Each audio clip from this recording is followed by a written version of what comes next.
Dagen, I had pre-booked a holiday in Dartmoor, a little town called Princetown. It's where the old prison exists. Even to this day it's used to its full. I had booked into a B&B directly next door to a pub which has been known for many years to be haunted. And on this particular evening they were discussing old John Hopkins, an elderly gentleman who previously owned the pub. He was forever haunted and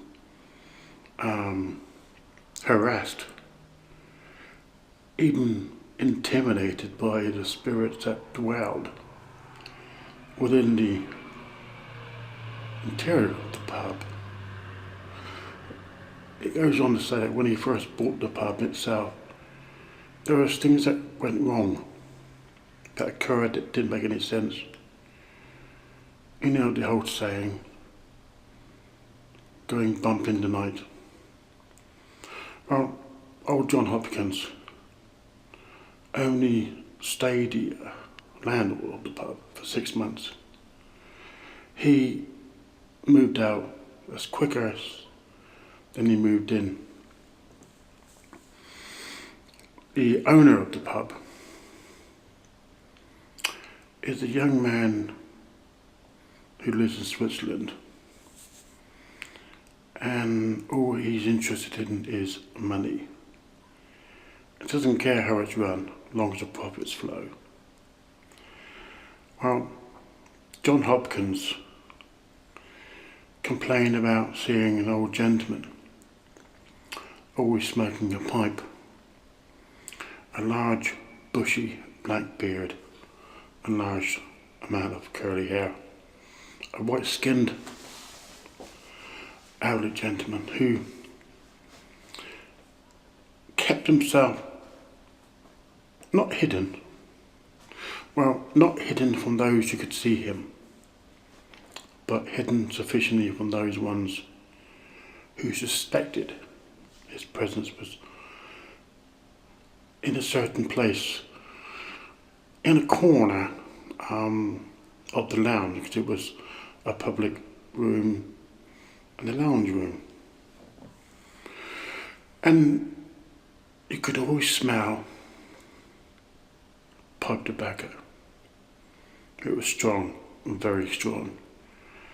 And the strange thing about it, always in times when there were storms out on the sea, you could smell rum.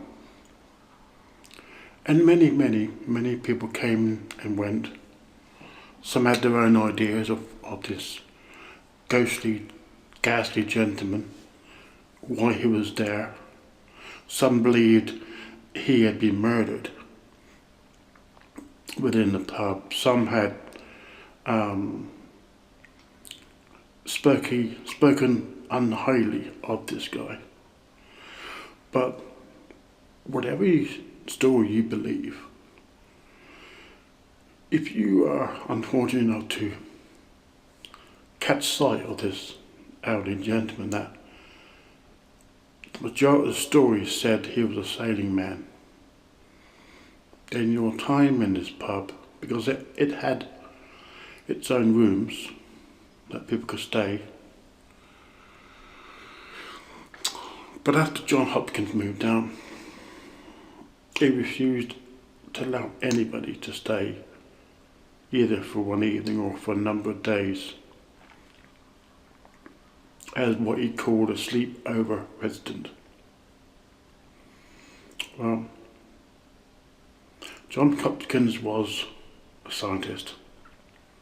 He didn't believe in spirits, ghosts, things that go bump in the night. If you can see it, in his opinion, it doesn't exist. Well, when John Hopkins sold his landlord status, someone else bought it, but there was a gap of a year because things were being broken, smashed. A lot of chaos within the interior rooms of this pub that I choose not to name.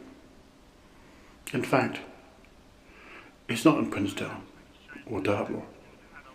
It could be in Wiltshire, it could be in Hampshire, it could be in it could be in Dorset. But wherever it is, if you are unfortunate enough to experience this sailing, tobacco, rum drinking gentleman, you'll never ever enjoy another sleeps, because he carries with him, as some have claimed to have seen or heard. Back in the pirates' days and the sailing days, if you'd done something wrong, you'd get a whipping. They used a thing called a cat o' nine tails. This is what this gentleman carried around with him. This is what people saw, what they thought was the instrument of his punishment upon those that transgressed against him. Those ones who attempted to remove him from the pub.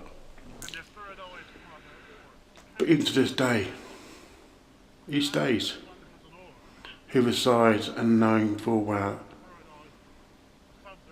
this pub is in a way his boat, his vessel. And everyone who comes and goes, in his opinion, in his mind, who do not accept him as the captain, are the enemy. It has been said, if you cross swords with him, he will come to you in your dreams. He will enter, and forever you'll always smell pipe tobacco. And during stormy days and howling windy days and torrential rains, either on land or sea, you'll always know it's him that's caused it.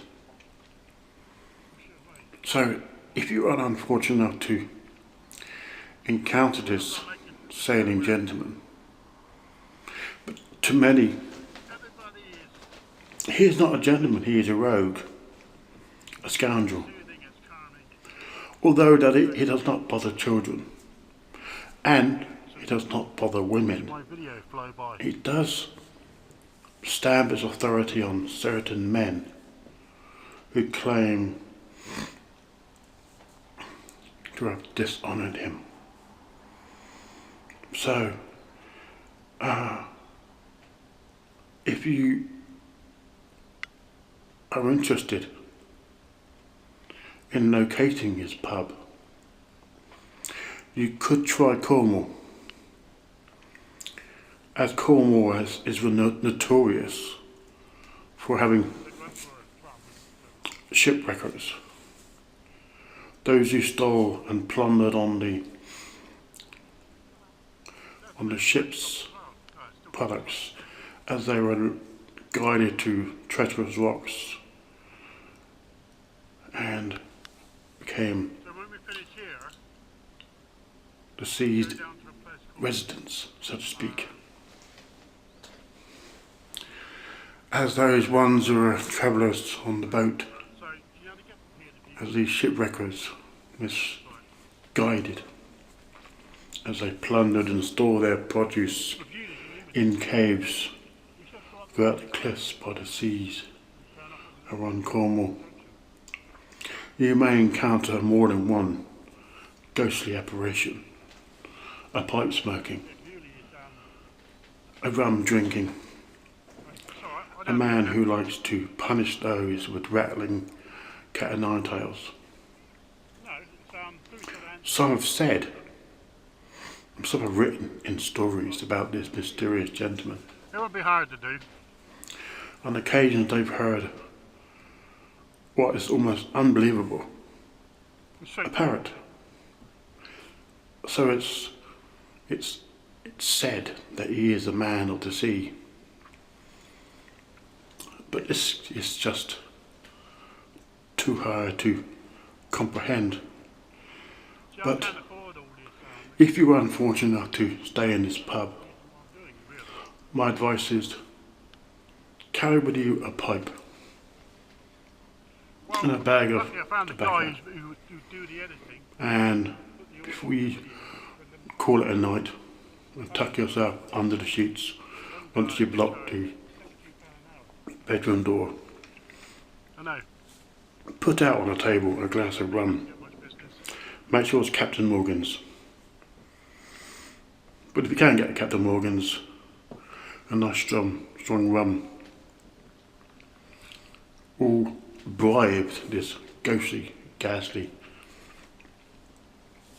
sailing rogue to leave you by, because it would be like payment.